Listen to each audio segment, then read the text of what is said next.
여기서 AI가 등장한다면 어떻게 될 것인가요? 우리에게는 부채가 많아도 AI가 생산성을 혁명적으로 높여주고 물가를 낮춰줄 것이라는 믿음이 있습니다. 방금 보신 것처럼 70년대의 끝은 처참했습니다. 돈 풀기의 부작용으로 몸은 망가졌고 결국 고금리라는 독한 약을 써서 간신히 목숨만 살려놓았습니다. 그런데 지금 우리는 26년에 다시 돈 풀기라는 스테로이드를 맞으려 하고 있습니다. 이쯤 되면 다들 이런 의문이 드실 겁니다.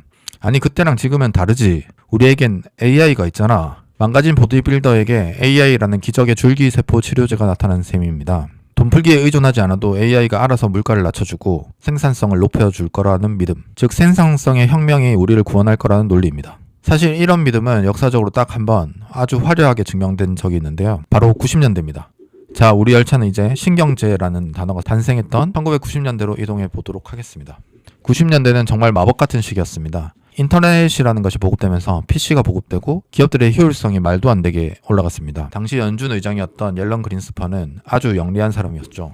그는 지표를 보다가 이상한 점을 발견했습니다. 돈은 이렇게 푸는데 왜 물가가 안 오르지? 알고 보니 IT 기술이 물건 만드는 비용을 획기적으로 낮춘 덕분이었습니다. 이걸 보고 사람들은 환호했죠. 이제 인플레이션은 죽었다. 기술 혁신으로 영원한 풀기의 세상이 되고 풍요를 누릴 수 있다. 이것이 그 유명한 신경제 이론입니다. 우리가 지금 AI가 모든 비용을 낮춰줄 것이니 괜찮다라고 말하는 것과 정확히 일치하죠. 하지만 과거의 역사는 어땠을까요? IT 기술은 진짜였습니다. 인터넷은 세상을 바꿨고 아마존과 구글 같은 기업들이 살아남아 세상을 지배하고 있습니다. 하지만 그 기술을 담았던 그릇인 주식시장은 결과적으로 버블이었습니다. 모든 기업이 IT에 투자하자 수익성보다는 기대감만 남았죠. 인플레이션이 없다고 믿고 금리를 낮게 유지하자 돈은 주식시장으로 몰려가 엄청난 폭등을 만들어냅니다. 2000년 연준이 가열을 막기 위해 금리를 올리기 시작하자 꿈으로 버티던 기업들이 추풍낙엽처럼 쓰러졌습니다. 나스닥은 무려 프로가 폭락하게 됩니다. 여기서 우리가 주목해야 할 점이 있습니다. 10년대 기술 혁명기에도 결국 위기를 부른 건 금리 인상이었고 그 위기를 수습하기 위해 연준은 다시 금리 인하라는 스테로이드를 주입했다는 사실입니다. 여기서 우리가 투자자로서 뼈아파하면서 새겨야 할 자세가 있습니다. 그것은 기술의 혁신과 자산의 가격을 혼동하지 않는 것인데요. 많은 투자자가 AI는 진짜다. 그러니 이 가격은 정당하다라고 말합니다. 90년대에도 인터넷은 진짜였습니다. 아마존은 진짜였고 구글은 진짜였습니다. 하지만 그 진짜를 발견했다고 해서 아무 가격에나 샀던 투자자들의 결과는 참혹했습니다.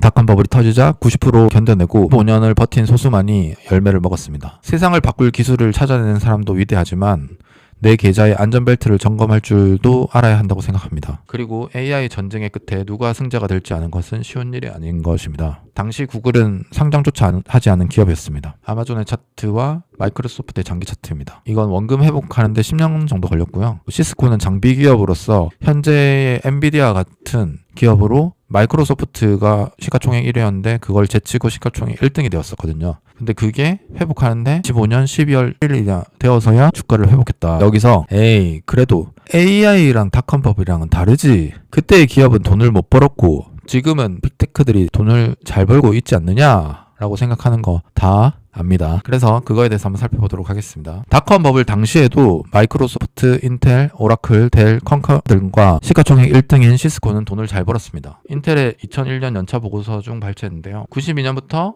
2000년까지 약 6배 가까이 성장하는 것을 볼 수 있습니다.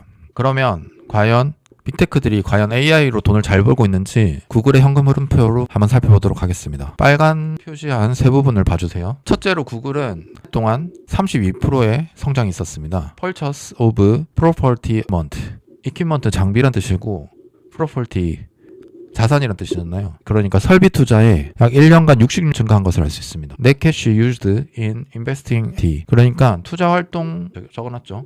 투자 활동 순 현금액은 투자 활동 후 1년 사이에 2.3배 늘어났다. 그런데 대부분 장비 투자, 캐펙스 투자였다라는 걸 알 수 있습니다. 그럼 이 돈을 어디서 충당했느냐?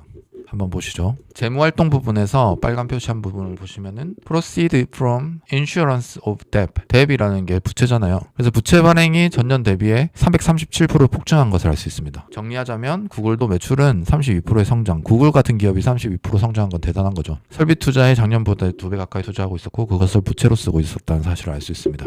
AI는 제 생각에는 점차 돈을 잘 벌기 시작할 것이라고 생각합니다. 마이크로소프트, 메타, 구글, 아마존은 기존의 사업에서도 물론 돈을 잘 벌고 있었지만 AI를 활용해서 앞으로 시간이 주어진다면 돈을 더욱 잘 벌 수 있는 기업이라고 생각합니다. 그럼 무엇을 말하고 싶은 것이냐? 저는 AI 버블 논쟁은 무의미하다고 생각합니다. 결국 AI는 세상을 바꿀 것이고요. AI 주식과는 구분해야 된다고 생각합니다. 정부가 계속해서 금리를 인하하고 돈을 풀고 유동성을 공급하는데 아무 문제가 없다면 AI 주식이 그것이 아무리 비쌌다고 한들 무너지지 않을 것입니다. 닷컴 버블 때도 유동성 환경이 문제가 되었듯 AI 자체의 문제 때문이 아니라 유동성 환경 때문에 문제가 된다는 것이죠. 유동성이 풀리면 주가는 화성도 갈 수 있습니다. 닷컴 버블 때는 금리 인상이 문제였는데 26년은 금리 인하고 유동성이 풀리는 시점인데 버블이 더 갔으면 더 간다. 아직 시작도 안 했다. 라고 생각하는 것이 시장의 주류적 의견이고 이 환경이 지속될 수 있을지에 대해서는 다음 챕터에서 한번 살펴보도록 하겠습니다. 끝으로 마에스트로라고 불렸던 옐런 그린스펀이 2008년 퇴임한 당시 대출을 연장하러 은행에 갔는데 그가 무려 마에스트로라고 불리던 옐런 그린스펀에도 불구하고 대출을 거부당했습니다. 이 대출 거절 사건 이후 청문회에 출두해서 스스로 자신의 믿음에 오류가 있었다고 인정했는데요. 시장은 스스로 정화되지 않는다라면서 시스템의 설계자였던 앨런 그린스펀조차 그 시스템에 외면당하는 모습입니다. 저는 시스템의 임계점을 넘어서면 그 누구도 심지어 연준 의장이라도 그 흐름을 통제하거나 멈출 수 없다라고 생각합니다. 90년대까지 왔으니까 또 주식과 금이 어떻게 움직였는지 한번 살펴보고 가겠습니다. 지난 30년간 나스닥과 금의 가격 흐름을 비교해보면 마치 정교하게 짜인 시소처럼 움직였다는 사실을 알 수 있는데요. 먼저 우리가 보고 있는 데에는 그야말로 나스닥의 압도적인 폭주 시대였습니다. IT 생산성 혁명에 취해 나스닥이 800%나 오를 때 금은 이자도 안 주는 고철 취급을 받았죠. 그래서 10년 내내 소외되었습니다. 하지만 2000년대로 접어들자 상황은 바뀌었죠. 닷컴 버블이 터지며 나스닥이 잃어버린 10년을 보내는 동안 바닥에 버려졌던 금은 달러에 대한 불신을 먹고 자라며 3배에 가까운 부활의 랠리를 보여주고 있습니다. 이 패턴은 2010년도에 다시 반복되는데요. 연준이 막대한 유동성을 공급하는 양적 완화를 시작하자 저금리를 등에 업은 빅테크 기업들이 다시 왕좌를 탈환했고 금은 다시 박스권에 갇히며 주춤했습니다. 그런데 지금 우리가 서 있는 2020년대에는 뭔가 다릅니다. 지금은 두 자산이 동시에 손을 잡고 올라가는 기현상이 벌어지고 있는 것인데요. 이것은 무엇을 의미할까요? 시장의 한쪽에서는 여전히 성장, AI에 환호하고 있지만 다른 한쪽은 이 엄청난 돈풀기의 끝에서 화폐 시스템의 붕괴를 직감하고 금이라는 안전벨트를 꽉 조이고 있다는 뜻입니다. 그러면 진짜 26년의 유동성 환경이 어떻게 될 것인가에 대해서 살펴보도록 넘어가겠습니다. 발표를 준비하게 된 결정적인 계기는 바로 지난달 2025년 12월 FOMC에서 나온 연준의 메시지 때문인데요. 기사를 한번 보시죠. 놀랍다. 미 국채 매입 깜짝 발표에 시장이 활짝 유동성 기대가 커져. 그러니까 시장은 뭔가 이 돈을 풀고 유동성을 풀어준다고 생각하면 주가는 즉시 반응해서 올라가고 이렇게 파티를 즐기고 있습니다. 근데 저는 그 파티의 균열을 발견하고 소름이 돋으면서 뭔가 이 게임직하다 생각하고 있는 것이죠. 그것은 저는 레포 발작이라는 단어에 소름이 돋았는데요. 이것은 2019년에도 있었던 일이기 때문입니다. 기사를 한번 보시죠. 레포 발작은 2019년 시중의 유동성이 부족해 초단기물 시장에서 금리가 급작스럽게 뛴 사건을 말한다라고 하고 있습니다. 그러면 조금은 어렵지만 우리 논의의 핵심적인 레포 시장에 대해서 한번 알아보도록 하겠습니다. 매일 밤 은행은 지급준비금이라는 것을 맞춰야 됩니다. 은행들도 밤사이에 돈이 모자라면 돈을 빌리러 가죠. 이때 내미는 담보가 미국 국채이고 이 거래가 일어나는 시장이 레포 시장입니다. 쉽게 말해서 은행들의 하루짜리 전당포라고 생각하시면 됩니다. 처음 들어보셨을까요? 저도 이 발표를 준비하기 전에는 잘 몰랐습니다. 하지만 여러분들 중 많은 분들이 이 시장에 참여하고 있는데요. 바로 증권사에서 가입 가능한 RP형 CMA 통장에 하루만 돈을 넣어 놓아도 이자를 준다는 말을 들어보셨을까요? 그 원리를 설명드리겠습니다. CMA 통장에 돈을 넣으면 증권사는 그 돈을 그냥 두지 않습니다. 본인들이 가지고 있는 아주 안전한 국채를 여러분들에게 맡기고 여러분의 현금을 잠시 빌려갑니다. 그리고 다음날 아침 약간의 이자를 붙여서 다시 여러분에게 현금을 돌려주고 본인들의 국채를 찾아갑니다. 이것이 바로 RP, Repurchase Agreement죠.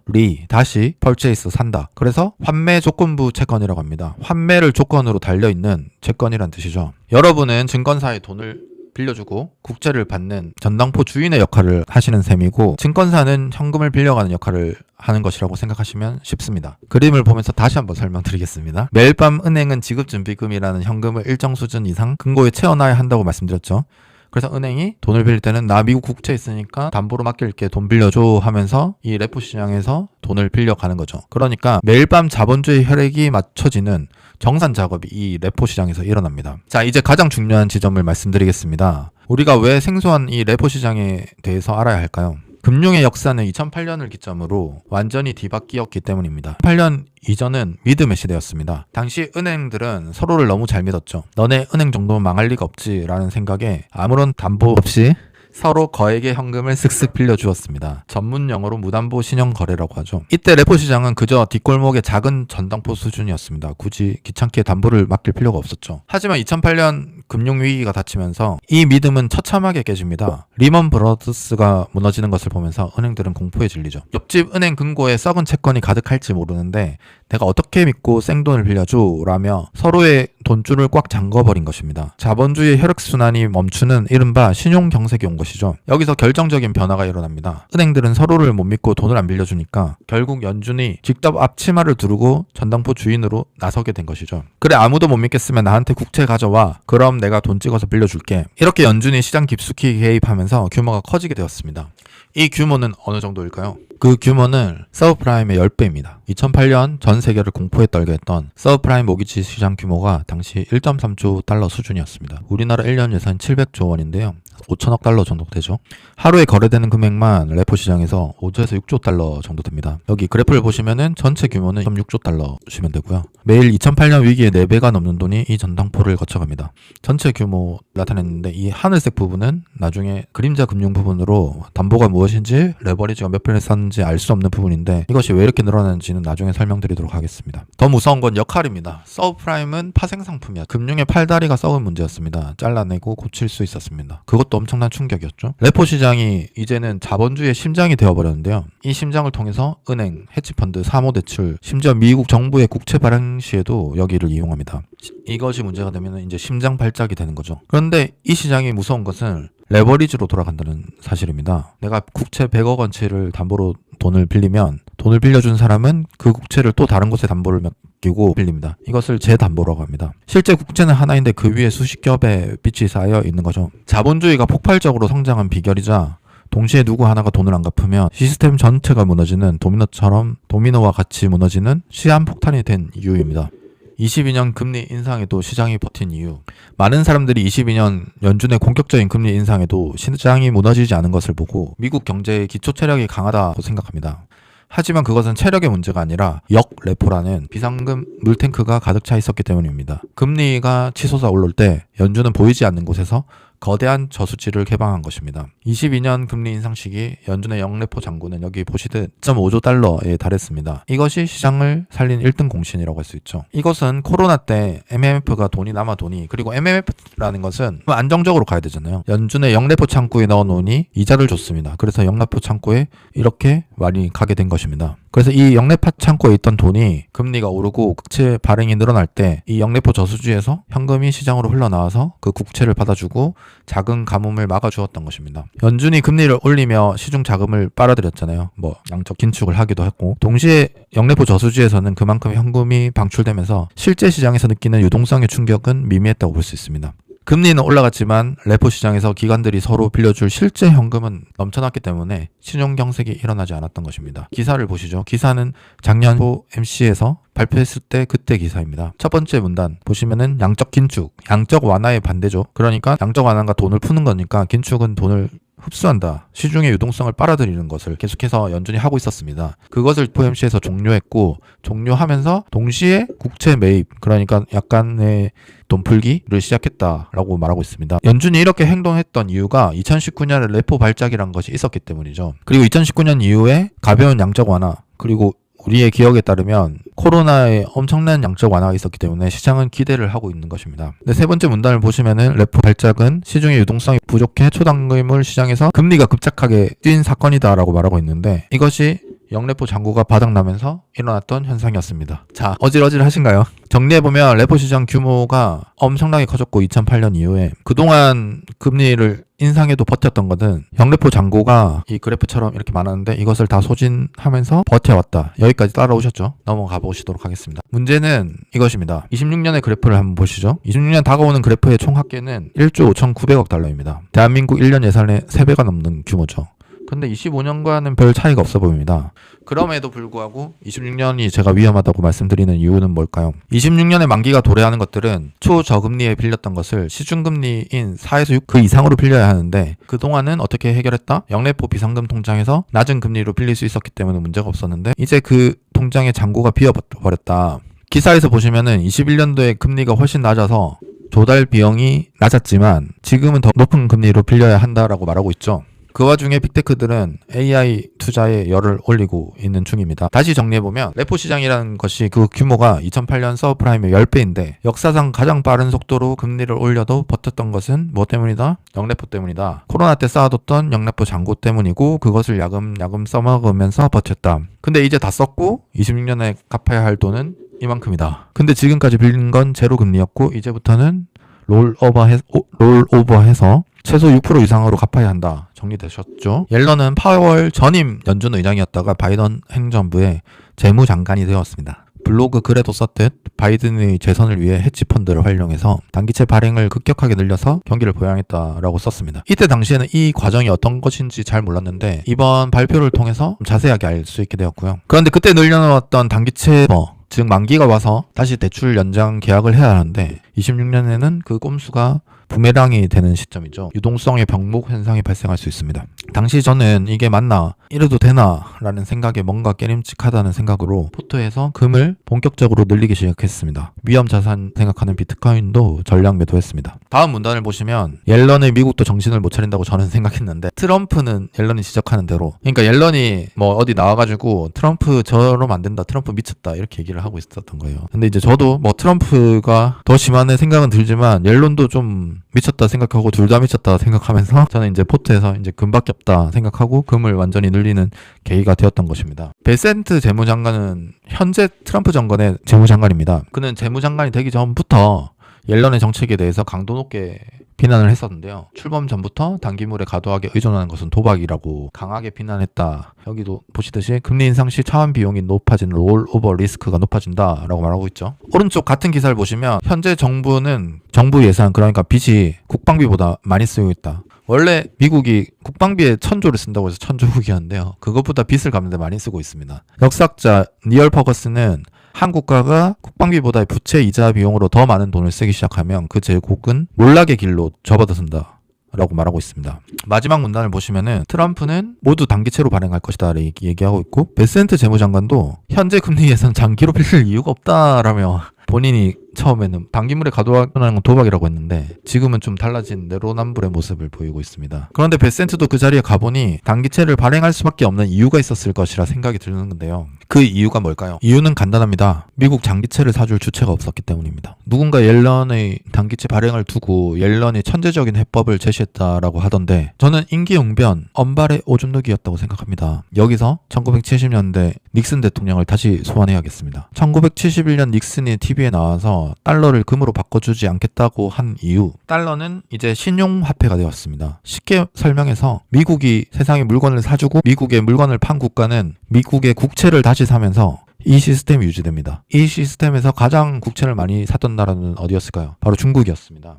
여기도 보시면은 2014년까지 중국이 1등이었죠. 근데 이제 중국이 쭉 팔고 일본도 조금씩 줄어들고 있습니다. 미국과 중국의 완벽한 톱니바퀴는 미중 무역 분쟁 등으로 이제 중국은 미국채를 안 사기 시작하죠. 또한 중요한 사건이 터지는데 러우 전쟁 당시 러시아의 달러 자산을 동결하는 사건이 발생했습니다. 그것을 보던 러시아, 인도 같은 나라는 어떤 생각을 가지게 되었을까요? 외환 보유고를 쌓아놔도 한순간에 종이 조각이 되네 라는 생각을 가질 수밖에 없었을 것입니다. 그래서 더 미국 장기채에 대한 수요가 줄어들게 되고 부채 이자가 국방비보다 많은 나라의 30년 뒤를 의심하는 시각도 생겨날 수밖에 없었겠죠. 그러니까 이 부채 시스템이 계속될 수 있을 것인가에 대한 의문이 누구나 가질 수밖에 없는 상황입니다. 이후 장기채에 대한 수요가 변화하게 되는데요. 왼쪽 그림을 다시 한번 보시면 중국은 지난 10년에 비해서 많이 줄어들었죠.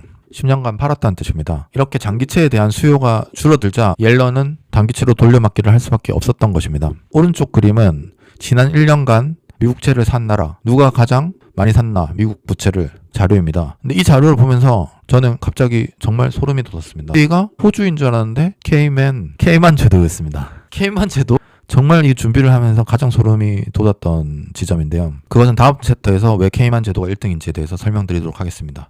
자, 우리의 희망 스테이블 코인 7위. 우리는 지금 스테이블 코인이 모든 것을 구원해 줄 거라 생각하고 있습니다. 보통 스테이블 코인은 코인 거래에 쓰입니다. 그리고 필리핀이나 이런 국가들에서는 현실에서 조금 쓰이긴 합니다. 근데 스테이블이라는 게 그 가치를 스테이블하게 유지한다는 뜻인데, 스테이블하게 유지하는 방법이 그만큼의 미국채를 사는 것입니다. 여기 보시면은 전체 스테이블 코인사가 보유한 것이 1200억에서 1500억 달러 현재 보유량이죠. 그러면은 요 정도 되겠네요 지금.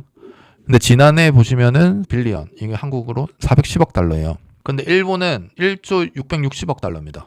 그럼 이걸 계산해 보면 스테이블 코인이 커져가지고 미국의 국채 수요가 되려면은 현재 속도로는 26년이 걸립니다. 속도가 빨라진다고 해도 일본만 따라잡아서 되는 게 아니잖아요. 중국, 영국. 근데 지금 트럼프가 지금 그린란드 뭐 내 거다 하니까 유럽에서 미국채 팔려고 하고 있죠. 그게 어느 순간에 순식간에 무너질지, 그 무너지는 것보다 훨씬 빠른 속도로 스테이블 코인이 성장해야 되는데, 스테이블 코인의 수요처는 코인 거래에 있고 아주 못 사는 나라들에서 조금씩 쓰이고 있는 정도거든요. 그래서 스테이블 코인이 훨씬 빠른 속도로 선전을 해야 이 시스템이 유지될 수 있다. 이제 2026년의 만기 벽이 단순한 정부 부채의 문제가 아니라는 점을 말씀드리겠습니다. 진짜 무서운 것은 정부의 등 뒤에 있는 그림자 금융입니다. 여러분, 해치 펀드들이 국채 시장에서 돈을 어떻게 버는지 아십니까? 제가 아까 전에 옐런이 해치 펀드를 활용해서 단기채를 많이 늘렸다고 했잖아요. 그들이 뭐 옐런을 도와주기 위해서 들어온 게 아니라 베이시스 트레이드라는 아주 세련된 이름의 도박을 하기 위해서 들어왔습니다. 베이시스 트레이드는 국채 현물과 선물 사이의 미세한 가격 차이를 이용해서 투자를 하는 것인데요. 이 차이가 너무 작다 보니까 수익을 내려면 50에서 100의 레버리지 투자를 해야 합니다. 앞서 살펴보았던 지난 1년간 미국채 수요량 1위의 케이만 제도, 전 세계 해치펀드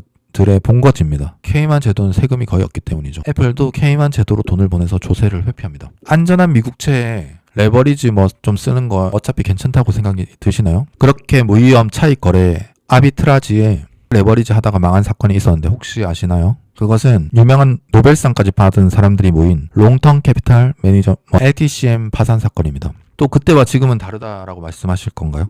배 레버리지 감이 오시나요? 내 돈 1억으로 100억 원치 판을 벌리는 것입니다. 이 상태에서 국채 가격이 단 1%만 내가 생각한 방향과 다르게 움직여도 내 원금 1억은 흔적도 없이 사라집니다. 자본주의의 심장이라는 레포 시장이 사실은 이런 아슬아슬한 외줄타기 위에 서 있는 것입니다. 너무 공포 조장하는 거 아니냐? 이렇게 말씀하실 수도 있는데요. 그래서 제가 국제결제은행과 미 연준의 공식 리포트를 찾아봤습니다.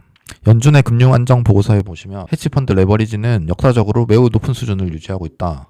그리고 상위 25개의 해치펀드 레버리지 집중도가 위험 요소다. 전 세계 은행들의 은행이라고 불리는 BIS는 23년 말부터 경고하고 있었습니다. 그래서 정부와 중앙은행조차 이들이 무서워서 규제를 한 해 만에 하고 있다, 이런 내용이 있습니다. 그런데 이 괴물들이 먹고 자라던 것이 영래포 잔고였죠. 이 먹이가 어떻게 됐다? 바닥이 났다. 돈줄이 막히면 살기 위해 자기가 가진 국채를 시장에 던질 수밖에 없겠죠. 그때 과연 스테이블 코인이 그것을 받아낼 수 있을까요?